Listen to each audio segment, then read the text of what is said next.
இன்றைக்கி நம்ம பார்க்க போகிறது ஜர்பரா வந்து நான் ஏற்கனவே ஒரு வீடியோ போட்டிருப்பேன். நான் ஒரு கஸ்டமர் வீட்டில் டபுள் கலர் ஒரு சிங்கிள் கலர்னு நினச்சி தான் நானும் கொடுத்தேன். ஆனால் ரொம்ப டல்லாக இருந்தது அந்த செடியை கொடுக்கும்போது. இது வந்து இப்போ வந்திருக்கு புதுசாக ஒரு 2 கண்ணாக வச்சு வந்திருக்கு, 2 கிழங்கா. இது வந்து ஸ்ப்ரெட் ஆகிட்டே போகும். பிளான்ட் வந்து பர்மனண்ட்டு. ஒரு 2 மாதத்துக்கு கேப் விடும் பூக்காமல். இது எப்பயுமே பூத்துக்கிட்டே இருக்கும் மீதி நாள் எல்லாமே. இது கிழங்குன்றதுனால நல்லா ஷெமிஷேடில் வச்சிங்கன்னா நிறைய பூ எடுக்கும். இது பாரிஜாதம் வச்சிங்கனாக்கா உங்களுக்கு வாசனை 3 நாளைக்கு அப்படியே இருக்கும்.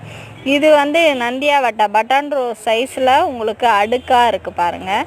இது நல்லாவே நிறைய பூக்கும், பூவுமே நிறைய எடுத்துக்கிட்டே இருக்கும். சீசனல் கிடையாது, பர்மனண்ட் பிளான்ட்டு தான். பர்மனண்ட் பூவும் தான். பூ எப்பயுமே பூத்துக்கிட்டு இருக்க மாதிரி தான். பிடிச்சிருந்தா லைக் பண்ணுங்கள், ஷேர் பண்ணுங்கள், சப்ஸ்கிரைப் பண்ணிக்கோங்க.